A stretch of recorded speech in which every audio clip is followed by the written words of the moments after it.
Olá, gente, aqui é o Zé. Com essa aula a gente está dando início ao bimestre de Física 3 da Univesp. Esse bimestre vai tratar exclusivamente sobre eletromagnetismo. Eu dei uma olhada nas próximas aulas até o final do bimestre e, sinceramente, eu não sei o quão complexo, né, os temas das aulas não deixaram muito claro até onde vai esse assunto. Porque o eletromagnetismo é uma das partes mais complexas de física. Então, se vocês não conseguiram assimilar os conhecimentos de física 1 e física 2, vai fazer muita falta, porque aqui a gente vai usar conhecimentos de vetores, né, o tempo todo. Também o que a gente aprendeu em física 2, né, o movimento harmônico simples, ondas. E também muito que vocês viram em cálculo 2. Então, eletromagnetismo não é um assunto para amadores. Mas eu espero que vocês percebam assim que possível, por vocês mesmos, e respeitem um pouco mais esse conteúdo. Né? Então, é mais difícil do que Física 2 e muito mais do que Física 1. Pois bem, eletromagnetismo. Ele trata principalmente de campos elétricos e campos magnéticos. O assunto primeiro a ser tratado são os campos elétricos. Os campos elétricos eles são gerados pelo acúmulo de carga, né, de carga elétrica em corpos. E essa carga elétrica é gerada pelo excesso ou falta de elétrons. E eu vou explicar daqui a pouco como isso se dá. Já campos magnéticos, embora tenham uma natureza similar, mas é diferente do campo elétrico, porque ele é gerado pelos elétrons que estão dentro, né, que formam o átomo em si. Então seria a orientação dos spins dos elétrons. Spin de elétron é um termo, um conhecimento bem específico. Até o professor Gil, na aula, ele não conseguiu exatamente definir de uma maneira simples o que é spin. Se vocês forem procurar spin, né, que é um termo em inglês, vão perceber que é um termo relacionado a giro ou rotação. O elétron, ele é um corpo, né, que tem uma carga negativa e ele gira. Conforme ele gira, vocês podem entender que é uma carga elétrica girando. E o que vocês vão entender nas semanas seguintes é que uma carga elétrica se deslocando gera um campo magnético. Então, um spin, melhor, spin é o campo elétrico gerado pelo elétron que está girando, que acaba gerando um campo magnético. Então, o elétron se torna um pequeno ímã. Quando todos esses ímãs, né, todos esses elétrons estão girando na mesma direção, eles geram campos magnéticos que se somam, né, formando um campo que acaba sendo percebido ao nível macroscópico. Tem até exemplo de alguns materiais, né, componentes de lava vulcânica, que por conta do resfriamento que eles sofrem, né, depois que chegam à superfície, eles se alinham ao campo magnético da Terra. Então se tornam eles mesmos materiais magnetizados. Legal? Mas eu vou explicar um pouco mais para frente o que tudo isso, de onde vem tudo isso. Pois bem, então todo esse conhecimento ele começa com um modelo bastante simples de um átomo.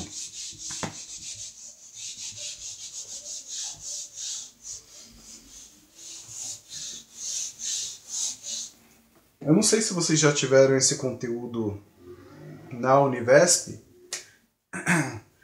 mas vocês podem enxergar um núcleo atômico como se fosse um emaranhado,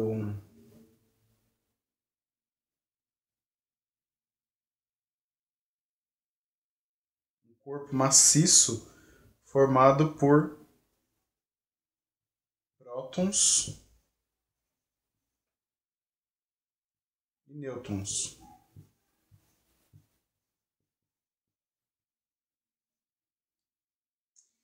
E girando em torno desse núcleo, eu tenho os elétrons. Então os elétrons estão girando em torno do núcleo.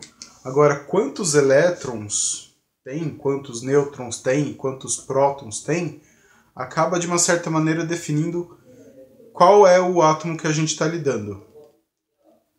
Então, se eu tiver o caso de um próton, um núcleo, e um elétron na eletrosfera, eu tenho o hidrogênio. Por isso que ele é o primeiro átomo, né? O átomo mais simples, o átomo mais leve. Porque o número atômico dele é 1, e o número atômico se refere à quantidade de prótons que tem no núcleo. Tá legal?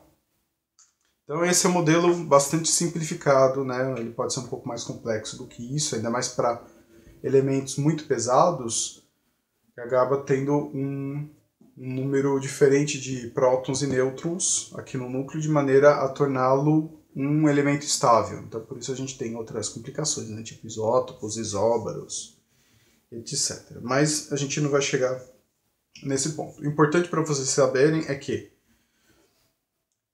temos os átomos, né, formados por um núcleo coeso, um núcleo maciço e denso, de prótons e nêutrons, e elétrons na eletrosfera. São esses elétrons nas eletrosferas que vão fazer as ligações químicas, né, com outros átomos para formar moléculas e estruturas maiores.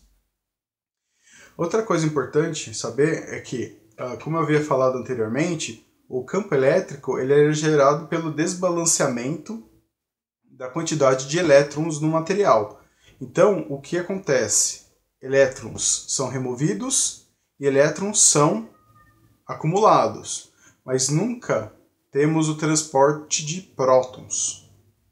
Nêutrons, a gente não precisa se preocupar porque ele tem carga neutra, como o próprio nome diz, ele é neutro, ele não tem carga elétrica. O próton ele tem carga elétrica positiva, é ele que mantém o elétron atraído, né, formando também a importância dele na estabilidade do núcleo de um átomo. Né? Mas o próton ele nunca sai do núcleo, então mesmo que o material seja carregado positivamente, não quer dizer que ele recebeu prótons, quer dizer que ele perdeu o elétron. Se eu remover um elétron desse átomo, então quer dizer que ele ficou com carga positiva. Agora, se eu adicionar elétron,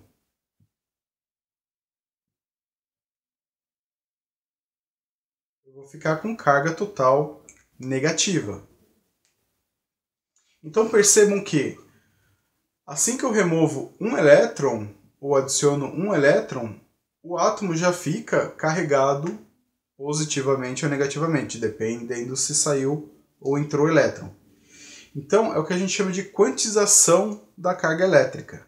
O mínimo que um átomo pode ficar carregado é se ele perder ou ganhar um elétron. Como o próton e elétron têm a mesma carga, embora eles tenham massas e tamanhos diferentes, eles têm a mesma carga elétrica, que é formada por responsável por essa carga elétrica é um quark. Aí já entramos em física elementar, que não é o caso e nem eu entendo muito disso, né? Então são os quarks, os muons, os taus e por aí vai. Então, lembrando novamente, elétron e próton têm a mesma carga, só que ele tem de sinais diferentes. A gente diz por convenção que o elétron tem carga negativa e o próton tem carga positiva. Novamente, por conta dessa atração que existe entre cargas positivas e negativas, é que faz com que os elétrons fiquem atraídos pelo núcleo. né? Mas aí, saber qual é a interação entre eles que vai manter esse núcleo dessa maneira, aí também a gente já entra numa área de física também um pouco mais complicada. Não faz sentido para a gente tratar. O que faz sentido para a gente é considerar os elétrons que estão, de uma certa maneira, mais afastados no núcleo. Eles estão na periferia. Se eu for enxergar do ponto de vista energético, eu tenho um núcleo atômico, tenho elétrons que estão mais próximos desse núcleo, que a gente diz que eles estão nas camadas mais internas, e temos elétrons que estão nas camadas mais externas. Lembrando que isso é do ponto de vista energético. Esses elétrons que estão na eletrosfera, eles estão mais fracamente ligados ao núcleo. Certo? Então eles são mais facilmente removíveis. E são esses elétrons que são compartilhados em ligações químicas. Se vocês lembram aquelas ligações químicas covalente, iônica, são esses elétrons os responsáveis. Beleza. Por processos mecânicos razoavelmente simples de baixa energia, como o atrito entre dois materiais, é possível remover esse elétron, ou até a aplicação de alguns campos. Mas isso também a gente vai enxergar um pouco mais para frente. O que eu quero que vocês enxerguem é quão fácil é retirar ou adicionar o elétron. Pois bem, uma vez que eu retiro esse elétron, como eu já havia explicado anteriormente, vai ficar o que a gente chama de buraco ou vacância. Logo, a carga total desse átomo vai ser positiva. De uma outra maneira, o elétron pode ser adicionado a esse sistema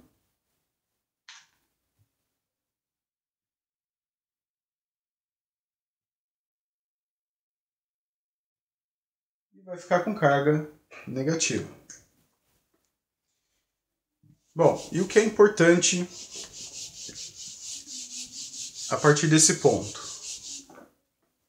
Bom, o importante desse ponto é lembrar que, do ponto de vista macroscópico, muitas vezes não importa qual é o tamanho da carga. Então a gente considera que ela é um ponto material. O tamanho do objeto que está carregado não vai influenciar nos nossos primeiros cálculos. Se vocês virem a lista de exercício da primeira semana, vão ver que são todas cargas pontuais. Outra coisa, como eu havia falado, a quantização ou discretização da carga elétrica. Então, se a carga elétrica que estou estudando, ela tem, que é uma carga negativa. Se é uma carga negativa, logo ela vai ter elétrons em excesso.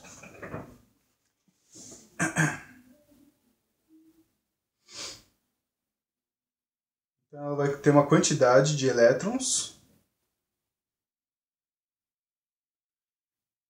E a carga total vai ser dada pelo número de elétrons que ela tem a mais, vezes a carga elementar do elétron. E essa carga elementar ela é dada por 1,6 vezes 10 a menos 19 Coulomb. Mais ou menos esse número. Eu espero que esteja certo. Se isso é 1,6, 1,62, 1,68. Alguma coisa assim.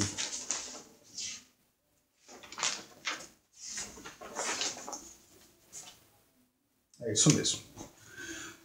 Como é elétron, e o elétron a gente já, por convenção, definiu que é uma carga negativa, então a gente diz que a carga dele é menos 1,6 vezes 10 a menos 19 Coulomb.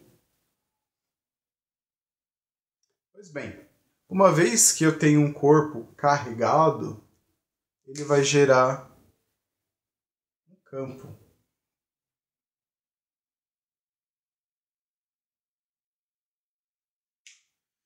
E boa parte do que a gente vai fazer nessa primeira etapa do curso de eletromagnetismo, é calcular qual a influência desse campo elétrico em pontos do espaço, né, distantes dessa carga, e qual a influência que existirá entre essa carga e uma outra carga que esteja a uma certa distância. Então, vocês podem perceber que dependendo da distância entre as cargas, haverá uma interação através desse campo.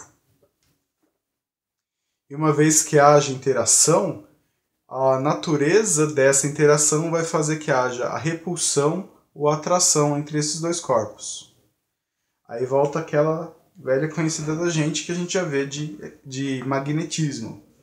Se for duas cargas positivas ou duas cargas negativas, haverá a repulsão.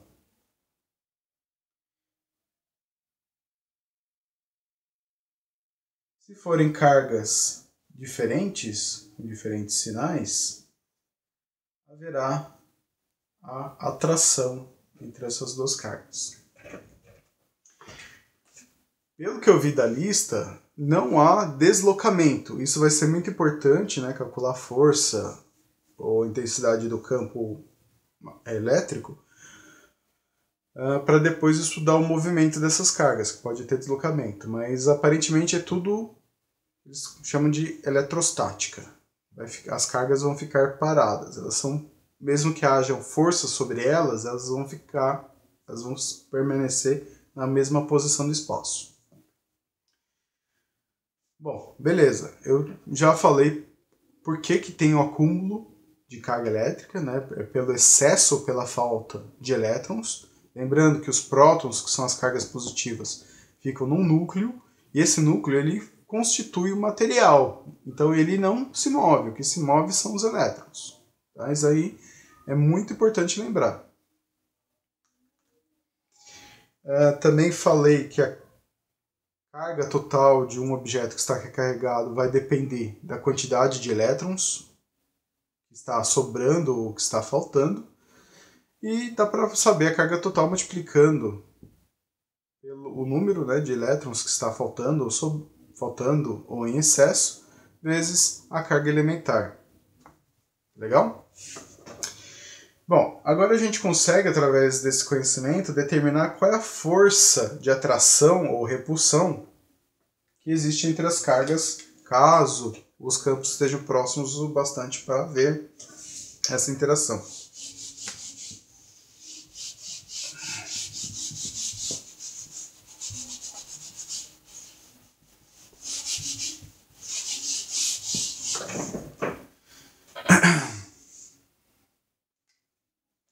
A fórmula para calcular a força eletrostática de um corpo 2 em um corpo 1 é dado por 1 sobre 4 ε0 vezes o módulo da carga 2 vezes o módulo da carga 1. Dividido pela distância entre os dois corpos ao quadrado.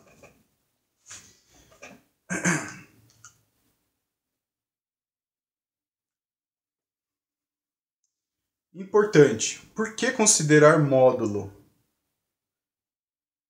A primeira coisa que vocês têm que lembrar é que, como é a força de um corpo 2 no corpo 1, vai ser igual força do corpo 1 no corpo 2. Como são dois corpos que interagem um no outro, vai valer aquela relação newtoniana de ação e reação. Para toda ação existe uma reação igual ou contrária. Ou seja, se o campo elétrico desse corpo empurra esse corpo, então a mesma força vai ser aplicada neste corpo. Então, tanto faz eu colocar aqui 1 ou 2 ou 2 em 1. Mas muitas vezes a gente assume que uma carga vai sofrer ação da outra. Então, se eu estiver olhando para essa carga, considerar essa aqui a minha carga 1, e o exercício estiver perguntando qual é a influência da carga 2 nessa carga 1. Então, eu vou usar essa como se fosse a minha origem, né, meu ponto de referência, e vou calcular qual é a força eletrostática que essa carga vai produzir neste corpo. Tá? Então, por isso que eu faria essa anotação. É sempre bom para a gente entender um pouco melhor o que o problema está propondo.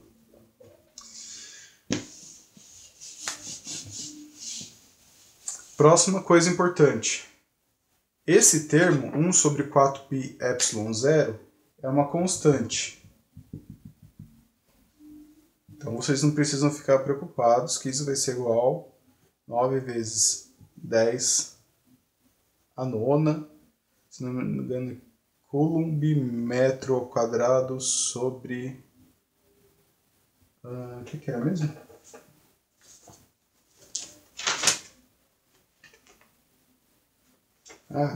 Errei. É Newton metro quadrado sobre coulomb ao quadrado. Tá? Isso aqui é sempre uma constante. Esse ε0 é a constante elétrica no vácuo. Conforme as semanas forem passando, a gente vai começar a perceber uma mudança desse ε0. Se não me engano, ele varia... Eu estou meio enferrujado em eletromagnetismo, mas esse ε0 é o meio. Né? Seria a constante, se não me engano, a constante de permissividade de campo elétrico no vácuo. Quando a gente não está mais no vácuo, né, quando está na atmosfera ou dentro da água, esse ε0 vai mudar de acordo com o ambiente que a gente se encontra.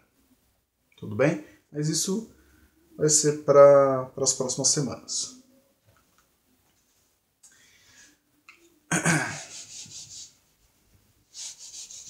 Outra coisa muito importante, considerar o módulo das cargas envolvidas. O valor de cada uma dessas cargas vai assumir, teoricamente, o valor da carga se ela é positiva ou negativa. Se a carga Q2 for positiva, o valor da carga total vai ser um número positivo. Se a carga Q1 for negativa, porque está com excesso de elétrons, ela será negativa. Só que para o cálculo da força, não faz muita diferença inicialmente se é um número negativo ou positivo. O problema é que vai influenciar quando a gente for tratar de soma e subtração, né, operações em geral de vetores. Por exemplo, supondo que eu esteja tratando da força de atração e repulsão entre duas cargas, 2 e 1. Aí eu calculei, né? Eu não usei o módulo e supus que uma dessas cargas é negativa. Então eu falei que a força desse corpo nesse corpo é negativa. Então já colocaria a força F21 assim. Tudo bem? O problema é se eu também começar a assumir uma outra carga aqui e achar que a força já está calculada e etc, etc. Mas não é bem assim. Então a gente usa o módulo para evitar problemas depois na hora de somar ou subtrair os vetores.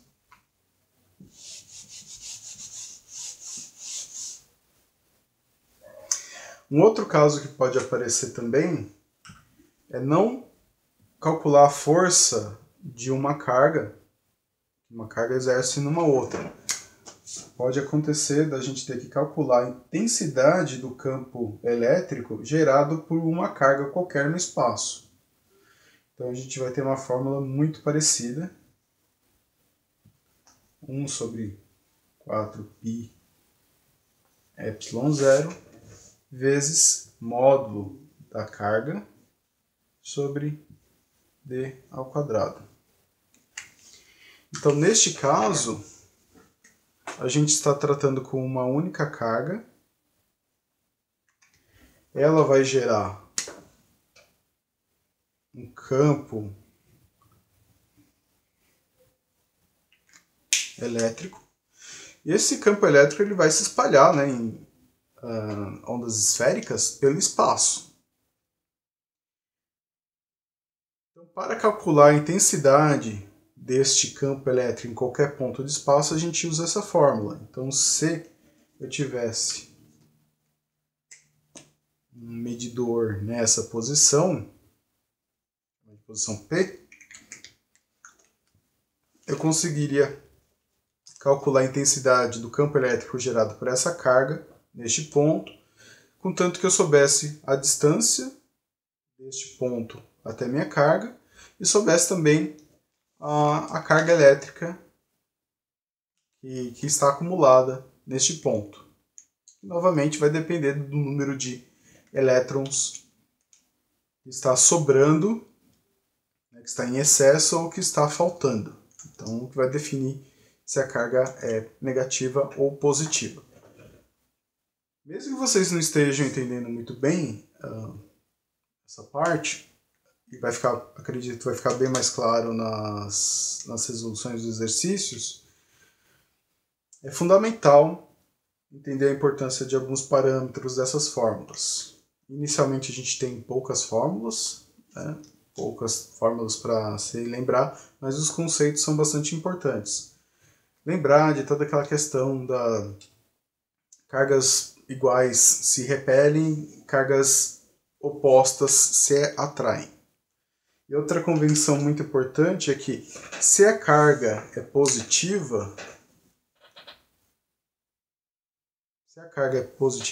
ela cria linhas de indução, digamos assim, para fora.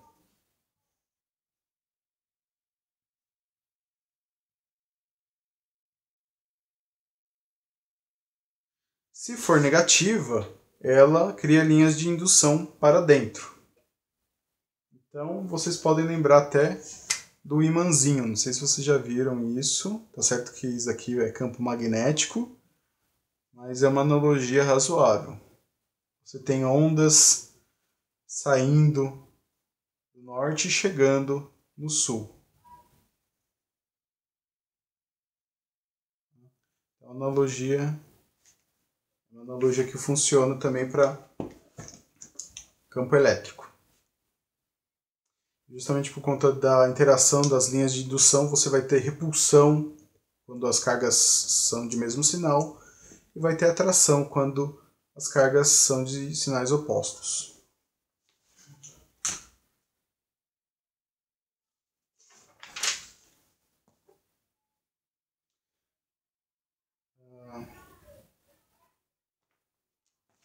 Bom, o professor Gil ele entrou em algumas questões um pouco mais complexas referentes a isso, né? Ele entrou na questão de distribuição volumétrica de carga, superficial, distribuição linear, densidade de corrente, densidade volumétrica.